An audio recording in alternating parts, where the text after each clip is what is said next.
بسم الله الرحمن الرحيم فلما فصل القانون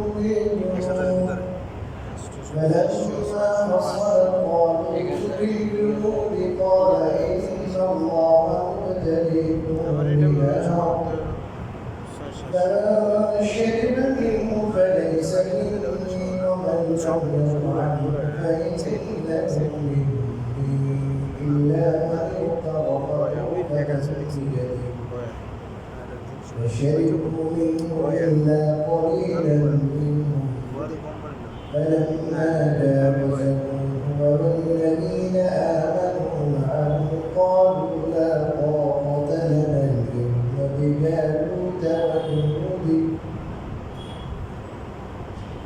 قال الذين يظنون أنهم ملاقو الله كم من فئة قليلة غلبت فئة كثيرة بإذن الله والله مع الصابرين ولما برزوا لجالوت وجنوده قالوا ربنا أفرغ علينا صبرا وثبت أقدامنا وانصرنا على القوم الكافرين صدق الله العظيم الحمد لله বহুদিন পর আল্লাহ তাআলার মেহেরবানি তার তৌফিকে আমরা পুনরায় পবিত্র কোরআনের তাফসীরের মজলিসে শরীক হতে পেরেছি। আজ আমি আপনাদের সঙ্গে সূরাতুল বাকারা 249 এবং 250 আয়াত তেলাওয়াত করেছি। 16তম রুকু সূরা বাকারা। এই রুকুতে বা আমার তেলাওয়াত কিন্তু এই দুটি আয়াত আল্লাহ রাব্বুল আলামিন পূর্বে উল্লেখিত একটা ঘটনা পরিশিষ্ট বয়ান করেছে, ঘটনার বাকি অংশ বয়ান করেছে। যারা আপনারা নিয়মিত তাফসীরে বসে আপনাদের জানা থাকার কথা, বনী ইসরাঈল নিজেই প্রস্তাব করেছিল যে তারা তাদের প্রতিপক্ষ জালুতের সাথে যুদ্ধ করার জন্য একজন বাদশাহ নিযুক্ত করার প্রস্তাব করেছে, সেনাপতি নিযুক্ত করার প্রস্তাব করেছে। আল্লাহ রাব্বুল আলামিন এই বনী ইসরাঈলের প্রস্তাবনা অনুযায়ী তালুত নামক এক ব্যক্তিকে তাদের সেনাপতি তাদের বাদশাহ নিযুক্ত করলেন। এরপরে আমার একটা কথা আছে, এগুলো আগে গেছে। এই যুদ্ধের ফল কি হবে এবং বনী ইসরাঈলে কি ফলস করলো মাঝখানে এসে বনী ইসরাঈলের অনেক লোকে এই কথা আল্লাহ বলছে। فلما فصل طالوت بالجنود قال إن الله مبتليكم بنهر অতঃপর যখন রওনা দিলেন তালুত তার সেনাবাহিনী নিয়ে জালুতের বিরুদ্ধে, জালুত এমন পাইলওয়ান ছিল যে সে অপেক বলতো কে আছে আমার বিরুদ্ধে যুদ্ধ করবো, আসো দেখি, কেউ দাঁড়াইতো না, পাইলওয়ান ছিল। জালুতের বিরুদ্ধে যুদ্ধ করা এটা টাফ ব্যাপার ছিল, কঠিন ব্যাপার ছিল। কিন্তু এই তালুত যখন তার সেনাবাহিনী নিয়ে এই জালুতের বিরুদ্ধে যুদ্ধ করার জন্য বের হলেন, তখন প্রতিমধ্যে তাদের একটা পরীক্ষা দিলেন। জালুতের সাথে জালুতের বিরুদ্ধে যুদ্ধ করতে যারা যাবে প্রায় 80,000 সৈন্য ছিল। এই 80,000 সৈন্যদের পরীক্ষা দিয়েছে। কি পরীক্ষা? ইন্নাল্লাহ মুবতালিকুম বিনাহার, নিশ্চয় আল্লাহ তোমাদেরকে একটি নদী দ্বারা পরীক্ষা করবেন। নদীর দ্বারা পরীক্ষা কি? ফামান শারিবা মিনহু ফালাইসা মিন্নি, যে এখান থেকে পান করবে সে আমার দলভুক্ত নয়। মুফাসসিরিনে কেরাম লিখেছেন তাদের পানির পিপাসা হলো এক মঞ্জিলে যায়, কিন্তু ওখানে মানে ওরকম ভালো পানি নেই, ৮০,০০০ মানুষের কাফেলা, ওরকম পানিও নেই। এর পরবর্তী স্টেপে এসে একটা নদী আসছে, এখন সুন্দর পানির ব্যবস্থা। এখন ওই সেনাপতি যিনি, বাদশাহ যিনি, তিনি বললেন আল্লাহ তোমাদেরকে এই নদীর দ্বারা পরীক্ষা করতে চায়। কি পরীক্ষা? তোমাদের যে প্রচন্ড পিপাসা পাইছে, তোমাদের মধ্যে যারা পানি পান করবে না তারা আমার বলে থাকবে, তবে যদি বেশি পিপাসা থাকে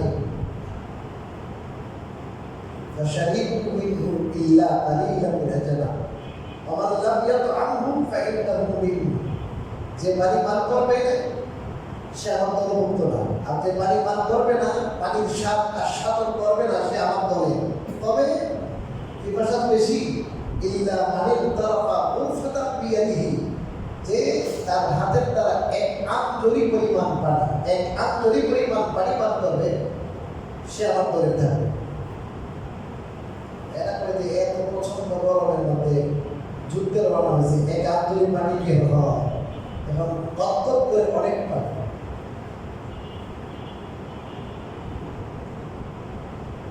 এখন বেশিরভাগ মানুষ ভুল করল, এক অঞ্জলি থেকে পানি বেশি পান করলো, আর সেনাপতি যিনি, বাদশাহ যিনি, তার হুকুম লঙ্ঘন করলো। এগুলো ছিল আল্লাহ, এখানে ফেল। মুফাসসিরিনে কেরাম দেখেছেন এদের সংখ্যা ছিল মাত্র ৩১৩। যারা নিজেকে সম্বরণ করতে পেরেছিল, এই আদেশ মানতে পারছিল, তাদের সংখ্যা কত? ৩১৩। ওই বদর যুদ্ধের মধ্যে ৩১৩ ছিলেন, ৮০,০০০ থেকে মাত্র ৩১৩ জন এই পরীক্ষায় পাস, বাকি সব ফেল। এই পরীক্ষা হলো এদের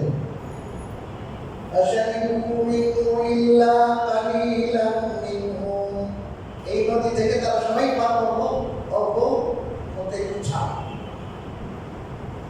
فلما جاوزه والذين آمنوا معه قالوا لا طاقة لنا اليوم بجالوت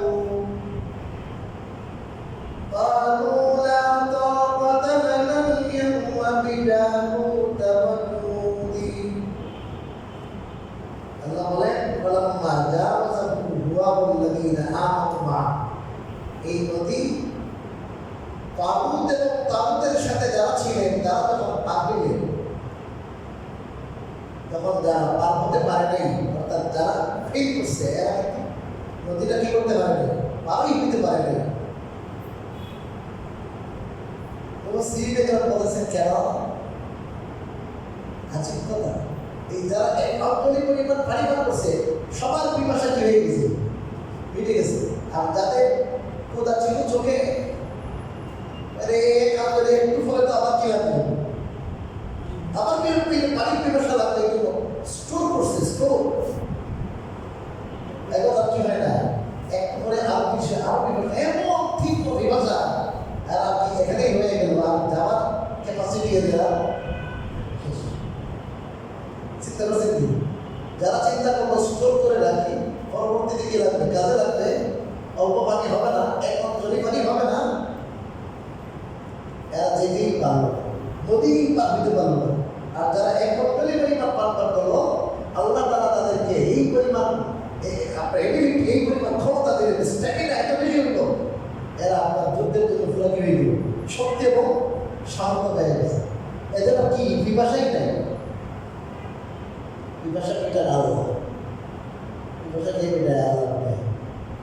রমজানে দেখবেন যে মনে হয় যে আল্লাহ দেখতে মনে হয় না, এই রমজানটা কেমন রোজা রাখবে, আমাদের কথা ঠিক হয় কি হয়, আল্লাহ পিপাসা কেমন মিটায়? হাদিস শরীফে রাসূল করিম সাল্লাল্লাহু আলাইহি ওয়াসাল্লাম বলেছেন, হাউজে কাউসারের পানি যেদিন হাউজে কাউসারের পানি পান করাবেন, ওই দিন মানুষের অবস্থা, কিয়ামতের দিন মানুষের অবস্থা কি হবে? এক নদী পরিমাণ যদি কেউ পানি পান করে, এর মনে হয় কি হবে? এই পরিমাণ সূর্য মাথার উপরে, এমন গরম, এই গরমে মানুষের কলজে কি বিরাম হয়ে দিতেছে। এই অবস্থায় রাসূল করিম সাল্লাল্লাহু আলাইহি ওয়াসাল্লাম হাউজে কাউসারে থাকবেন। বর্তমান মসজিদে নববীর যে জায়গায় মিম্বর আছে, মিম্বর, রাসূল করিম সাল্লাল্লাহু আলাইহি ওয়াসাল্লাম বলেন, ওয়া মিম্বরি আলা হাউজি, আমার মিম্বরটা প্রতিস্থাপিত হবে আমার হাউজে কাউসারে। রাসূলের মিম্বর কোথায় প্রতিস্থাপিত হবে? হাউজে কাউসারে।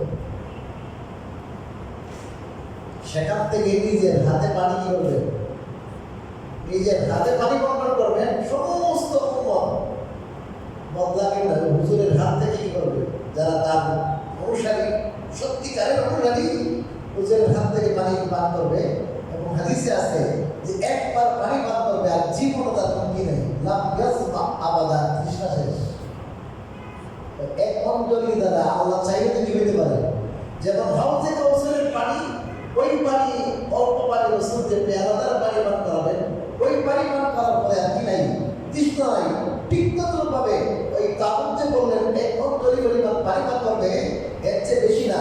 তাদের যদি আল্লাহর হুকুম, এটা আল্লাহর পক্ষ থেকে বলেছিলেন, আল্লাহর হুকুমের উপর যদি তারা স্থির থাকতো, তাদের পিপাসা ঠিকই কিন্তু মানুষের কিন্তু আরো লাগে।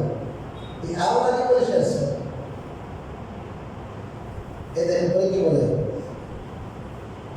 যারা পা দিতে পারে নাই, এই পারে রয়ে গেল, ফেল। ৮০,০০০ থেকে মাত্র ৩০০ বাকি সব ফেল। যারা ফেল করছে এরা কি দেখেন কি প্রেশনটা কি, এতক্ষণ পর্যন্ত লম্প চম্প, আরে জায়গা কি করে যাবো, যাবতীয় উড়াই এক করবো, ত্যাগ করবো, ফেল করার পরে কি বলেন? قالوا لا طاقة لنا اليوم بجالوت وجنوده। আজ জালুত এবং জালুতের সৈন্য দলের সাথে যুদ্ধ করার সামর্থ্য আমাদের নাই, অর্থাৎ এদের সাথে লড়াই করে আমরা বিজয় ছিনিয়ে আনতে পারবো না। আচ্ছা, তোমরা যদি বিজয়ী হইতেই পারবা না, তাই এগুলোর সাথে ঘেরা কেন? আগে ইমান ঠিক হয়েছিল, কিন্তু যখন আল্লাহর নির্দেশ মানে নাই, এই জায়গায় যখন অমান্যতা করছে, তখন তাদের অন্তরটা ভীত হয়ে গেছে, ভেবে গেছে। আগে ঠিক হয়েছিল, এই গরম উষ্ণতা ঠিক ছিল, কিন্তু যখন এই হুকুমটা, নির্দেশটা যখন অমান্য করলো, ভিতরের মধ্যে কি কাপুরুষতা এসে গেছে। এখন বাইরে বাবা রে, ওখানে যে নিজের গর্দান ছাড়া কোনো কাম নাই, এখন এই ভয় পেয়ে গেছে। এই ৩০০ তো এদের ভয় পাওয়ার বেশি কথা না। ওই আমরা কত ৮০,০০০ থেকে কোনো মানুষ কি রাখবে? 1% নাই, কিন্তু ৩০০ 1% না। ৮০,০০০ থেকে যদি ১,০০০ থাকতো, তাও ১,০০০ না, ৩০০। এরা তো সবাই কি হয়ে যাবে? মাফ চাই, দোয়াও চাই, আপনার লোকগুলো নেন, আপনার হয়তো কিনা এই যুদ্ধ বাদ দেন। ওখানে যে কি বক্তা হওয়া যাবে তো কোনো কি নাই, উপায় ঠিক না। এরা ৩১৩ কি বলে শুনেন? قال الذين يظنون أنهم ملاقو الله, যারা বিশ্বাস করে যে নিশ্চয় তারা আল্লাহর সাথে সাক্ষাৎ করবে। আল্লাহর সাথে সাক্ষাৎ করতে হবে। মানুষ দুনিয়ার থেকে যখন যায়, এই ইহকালীন জীবন পার করে সবাই সাক্ষাৎ করবে তার সাথে, আল্লাহর সাথে। এই সাক্ষাৎটা দুই ধরনের। কিছু মানুষ আছে সাক্ষাৎ প্রার্থী, কিছু মানুষ আছে সাক্ষাৎ প্রার্থী, সাক্ষাৎ চায়, আর কিছু মানুষ আছে কি চায়? সাক্ষাৎ চায়।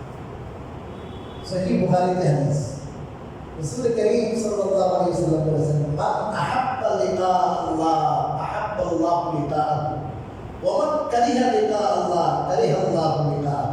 হযরত আয়েশা রাদিয়াল্লাহু তাআলা হাতে বর্ণিত আছে, রাসূল করিম সাল্লাল্লাহু আলাইহি ওয়াসাল্লাম বলেছেন, যে ব্যক্তি আল্লাহর সাথে সাক্ষাৎ করতে চায়, আল্লাহ তার সাথে সাক্ষাৎ করতে চায়। আর যেই ব্যক্তি আল্লাহর সাথে সাক্ষাৎ করতে চায় না, আল্লাহ তার সাথে সাক্ষাৎ দিতে চান না, তার সাক্ষাৎ হবে কিন্তু আল্লাহ তাআলাও চান না ওই লোকের সাথে পেয়েছি। হযরত আয়েশা রাদিয়াল্লাহু তাআলা তো বুদ্ধিমতী ছিলেন, তো উনি বলেন, হুজুর আমার কথা তো বুঝে আসে না, কারণ আল্লাহর সাথে সাক্ষাতের মাঝখানে একটা ব্রিজ আছে, ব্রিজ। এই ব্রিজের নাম হলো মৃত্যু, বুঝলেন না? ভালো মানুষ যারা নেক আমল যারা করে এরাও তো কি করতে চায় না, কথা বলতে চায় নাকি? সবাই তো কি করতে চায়? বাঁচতে চায় সবাই। ভালো মানুষ খান মানুষ সবাই তো বাঁচতে চায়। এখন মরণ ছাড়া তো আল্লাহর সাথে কি নাই, সাক্ষাতের সুযোগ নাই। আপনি বললেন যারা আল্লাহর সাথে সাক্ষাৎ পছন্দ করে, অর্থাৎ যারা মৃত্যুকে কি করে পছন্দ করে, মৃত্যু হইতে কেউ পছন্দ করে না, মৃত্যু হইতে সবাই অপছন্দ করে। তখন রাসূল কারীম সাল্লাল্লাহু আলাইহি ওয়াসাল্লাম কথা ফাঁকাই দিলেন যে আয়েশা দেখো, এটার অর্থ স্বাভাবিক অবস্থায় তো সবাই মৃত্যুকে প্রিয় করে, কিন্তু যখন মৃত্যুটা আসেই পড়ে লক্ষণ বুঝে যে কি আমি আর কি করবো না। ইমানদার কি করে? ইমানদারের সঙ্গে সে এতদিন পর্যন্ত যে আল্লাহকে হাজির নাজির মনে করে আখিরাতের কি দিছে, প্রস্তুতি দিছে, আল্লাহর সাথে সাক্ষাতের প্রস্তুতি দিছে, তার সামনে এই দুনিয়ার পর্দাটা কি হয়ে যায়, সরে যায়, আখিরাতটা ওপেন হয়ে যায় সাকরাতের অবস্থায়। এই সময় সে কয় আমি আর দুনিয়ায় থাকবো না, তাড়াতাড়ি কোথায় যাবো? জান্নাতের সিনারি, তার সামনে জান্নাতের সিনারি। সে বলে এই পয়সা দুনিয়া থেকে লাভ কি, দ্রুতই যাবো কোথায়? আল্লাহর কাছে যাবো। আর যেই লোক দুনিয়াতে দুনিয়া করেছে, আখিরাতের প্রস্তুতি নাই, এই লোকের সামনে সিনারি আসে জাহান্নামে, এই লোক কি চায় না, যেতে চায় না। এই কথার অর্থ হলো যে চায় না, আল্লাহর সাথে সাক্ষাৎ চায় না, মানে এই দুনিয়াতে এমনভাবে জীবনযাপন করেছে, সে দেখছে যে ওখানে গেলে কি না পায়। তো যাই হোক, যারা আল্লাহর সাথে সাক্ষাতের আশা করে, ওই মরে গেলে তো কোনো সমস্যা নেই, তো মরে গেলে সমস্যা নাই। পতন যদি হয়, নিহত যদি হয়, আল্লাহ তাকে কি বরণ করবো, শাহাদাত বরণ করবো, সমস্যা নেই। যে আল্লাহ আমাদের প্রাণ দিয়েছে, ওই আল্লাহর জন্য এই প্রাণটা যাবে, অসুবিধা তো নাই। একদিন তো কি করতে হবে, করতে হবে। ঘরের কোণে মরবো, কাপুরুষ হয়ে মরবো কেন? আল্লাহ তাকে যে আল্লাহ যা দিয়েছেন, সেই আল্লাহ তাকে যদি করি, এই মরণটা তো বড় কি সুন্দর মরণ হবে। এই জন্য তারা কোনো যা হওয়া হইব না, আল্লাহর সাথে আর সহজেই কি হয়ে যাবে, সাক্ষাৎ হয়ে যায়, বিজয় তো হবে। যদি এটা তো নাই হয়, ওনাদের চিন্তা ছিল বিজয় হবে। আর এই রাস্তা যদি মরি, তাহলে আল্লাহর সাথে কি হবে, সাক্ষাৎ হবে। তারা কি বলে, কাম মিন ফিয়াতিন কালিলাতিন গালাবাত ফিআতান কাসীরাতান বিইذনিল্লাহ। ইমানটা দেখেন, কতই না ছোট দল, কতই না ছোট দল বড় দলের সাথে লড়াই করে বিজয় লাভ করেছে আল্লাহর হুকুমে। বুঝা গেল? এদের ইতিহাসও জানা, ইতিহাস জানা আছে এদের। এই যে সিচুয়েশন, এটা নতুন কোনো সিচুয়েশন না। এই পরিবেশ, এই পরিস্থিতি আগেকার যুগেও ছিল। তো আল্লাহ রাব্বুল আলামিন এমন পরীক্ষা মুমিন মুসলমান যারা এদেরকে এরকম মাঝে মাঝে কঠিন পরীক্ষা দেয়, আমাদের প্রতি আল্লাহ তাআলা সেই পরীক্ষা অবতীর্ণ হয়েছে। এই পরীক্ষা পাস করতে হবে। আগেকার যুগেও অনেক সময় আল্লাহ রাব্বুল আলামিন এবং ছোট দলকে বড় দলের উপর বিজয় দান করেছে। অতএব আমরা আশাবাদী, আমরা সংখ্যায় কম হলেও আল্লাহ তাআলা আমাদেরকে এই বড় সংখ্যা কি করতে পারেন, বিজয় দান করতে। দেখা যায় 1% না, 17 মোকাবেলা 1% না, সবাই পালায় বলার কথা, কিন্তু সবার ভিতরে ইমান আরো মজবুত হয়ে গেছে। কথা বলবেন,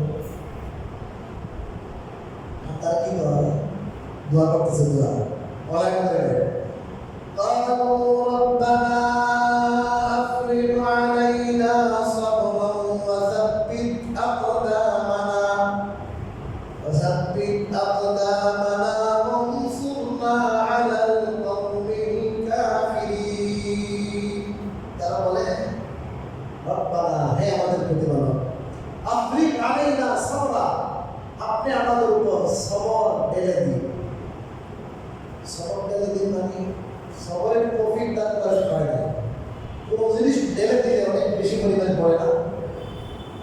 কথা কি বুঝেন আপনারা? কোনো জিনিস দেবে দিলে পরিমাণটা কি হবে? মানে খুব বেশি আমাদেরকে আমাদের অন্তরের উপরে আপনি শ্রবণ ডাইনা দেন একবারে, যাতে করে আমরা এই দুশ্মনের মোকাবেলায় অটুট থাকতে পারি, ধৈর্য ধারণ করে আমরা শেষ পর্যন্ত লড়াই চালিয়ে যেতে পারি। অনেক সময় প্রতিকূল পরিবেশ পরিস্থিতিতে মানুষের পা গড়বড়ে হয়ে যায় না? অনেক কিছু নিয়ম থাকে, কিন্তু দেখা যায় পরিবেশ পরিস্থিতি সিচুয়েশনটা এমন হয়েছে আর বাকি থাকতেছে না, স্থির থাকতেছে না। এই জন্য কয় সাব্বিত আত্মানা, আল্লাহ আমাদের কদমকে, আমাদের পদযুগকে আপনি কি করে দেন? কঠোর অবিচল রাখেন, আমরা যেন পা পিছতে না। তার কাছে আল্লাহর কাছে দোয়া করতেছি। এরপরে কি বলেন? وانصرنا على القوم الكافرين। আল্লাহ আমাদেরকে আপনি সহায়তা করেন, সাহায্য করেন কাফের সম্প্রদায়ের বিরুদ্ধে। অর্থাৎ এরা তো কাফের, বুঝে কি কথা?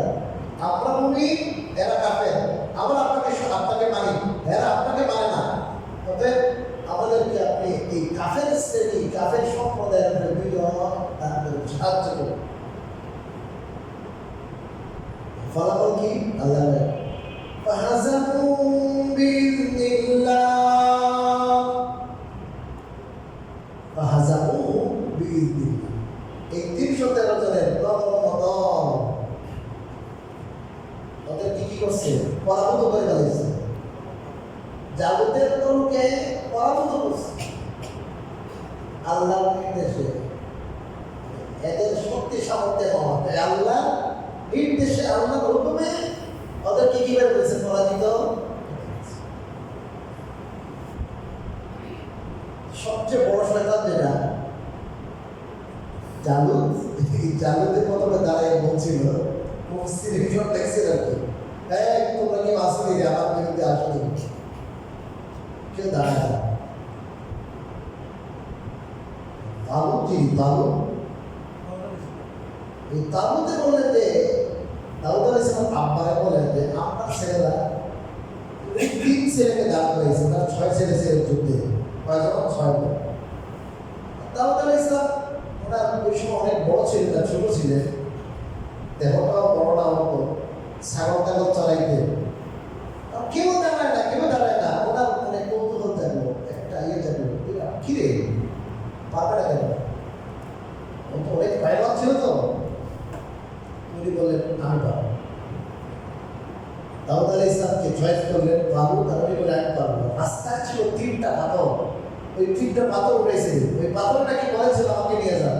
3টা পাথর মুফাসসিরিন লিখেছেন এই 3টা পাথর এমন ক্যারিশমা দেখাইল আল্লাহর নির্দেশে। এই প্রতিপক্ষ যে কি ছিল, ওই জালুত ছিল, জালুত পুরোটা দেহটা বহু আবৃত ছিল, পুরোটা দেহ, শুধু মাথা খুলি দেখতেছে, বুঝলেন না? ওই একটা মাসে মারার লগে লগে এদিকে বাইরে ওদিকে।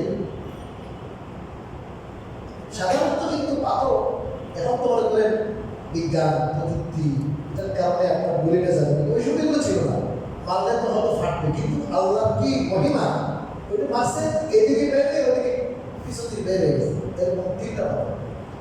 এরপরে মুফাসসিরিন দেখেছেন দাউদ আলাইহিস সালামের হাতে যে তরবারি ছিল, উনি ওই তরবারি দিয়ে তার মস্তকটা কাটছে।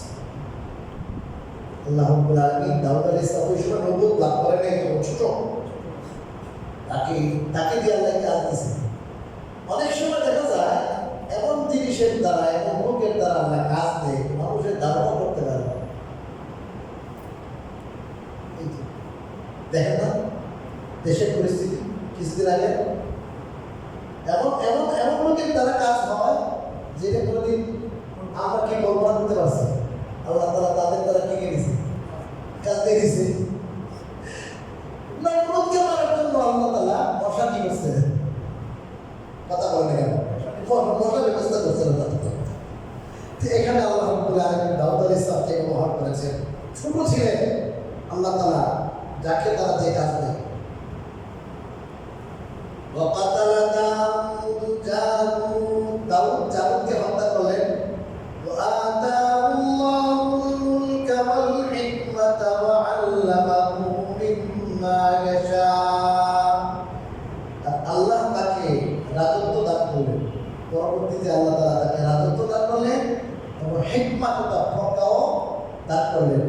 وعلمه مما يشاء এবং তিনি যা চান আল্লাহ যা চান তা তাকে শিক্ষা দান করলেন। অর্থাৎ আল্লাহ রাব্বুল আলামিন তাকে একসাথে রাজত্ব দান করলেন। আবার প্রভুত সুলাইমান নবী ছিলেন। আবার সুলাইমান কি ছিলেন? এই দাউদ আলাইহিস বুঝলেন, এই দাউদ আলাইহিস সালামকে আল্লাহ তাআলা দিয়েছেন। এরপরে আল্লাহ বলেন ওয়ালাউলা দাফউল্লিন নাস বা'দাহুম বিবা'দিন লাফাসাদাতিল আরদ। এটা মৌলিক কথা আল্লাহ বলছেন, সময় তো শেষ হয়ে যাচ্ছে। এই যে আল্লাহ রাব্বুল আলামিন জালুত এবং তালুতের সৈন্যদেরকে সাইজ করলেন, প্রতিহত করলেন। তালুত এবং তালুতের সাথে থাকা অল্প পরিমাণ সেনাবাহিনী দ্বারা এটাতে আপনার হ্যাকত আছে। আল্লাহ পৃথিবীতে সময়ে সময়ে আল্লাহ তাআলা প্রত্যেক মানুষের মাধ্যমে আর প্রত্যেককে দমন করে আল্লাহ। এরকম দমন যদি না করতে এই দুনিয়াটা বিপর্যস্ত হয়ে যাবে। এই দুনিয়াটাকে বিপর্যয়ের মুখের থেকে বাঁচাই পারবে। ফিতনা ফাসাদ যেন এমন দুনিয়া না হয় যে ফিতনা ফাসাদের কারণে দুনিয়াতে মানুষ স্বাভাবিক জীবন যাপন করতে পারে না। এই জন্য আল্লাহ রাব্বুল আলামিন কি করেন? প্রত্যেকের দ্বারা আর প্রত্যেককে দমন করেন। দেখছেন না, বেশি যখন জুলুম হয়, বেশি যখন কিছু হয়, তখন আল্লাহ তাআলা অন্য মানুষকে এর বিরুদ্ধে কি করে? তারপরে পরে একটা কি আনে এই ওয়ালাউলা দাফউল্লাহিন নাস বা'দাহুম বিবা'দ।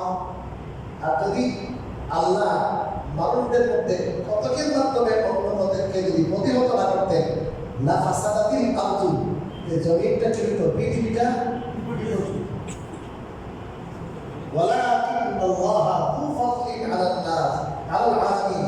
কিন্তু আল্লাহ রাব্বুল আলামিন বিশ্ববাসীদের ব্যাপারে তাদের উপর অত্যন্ত অনুগ্রহশীল, দয়া আছে।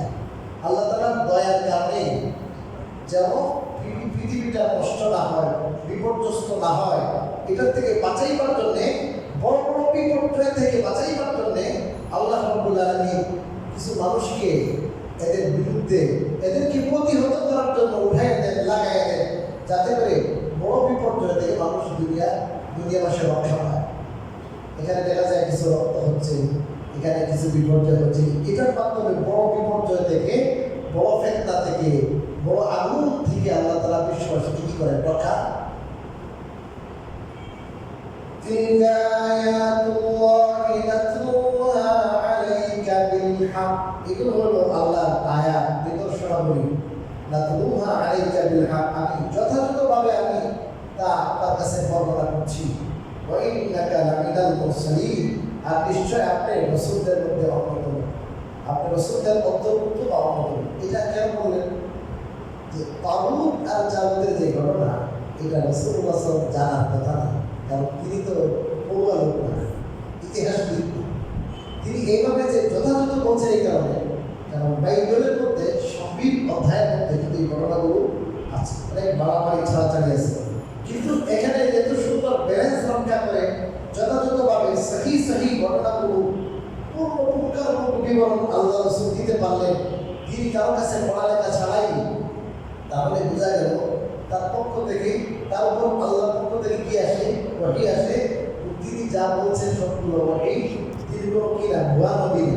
তার নবুয়তের এবং রিসালাতের অন্যতম প্রমাণ হলো এই অতীত ইতিহাস যথাযথভাবে কারো কাছে ইতিহাস পড়া ছাড়াই, কারো কাছে অধ্যয়ন করা ছাড়াই, কারো কাছ থেকে শোনা ছাড়াই, এই তোমাদের কিতাবের মধ্যে যে ছিটা এদিকে ওদিক কথাবার্তা আছে, ওগুলো পড়ে নেয়নি।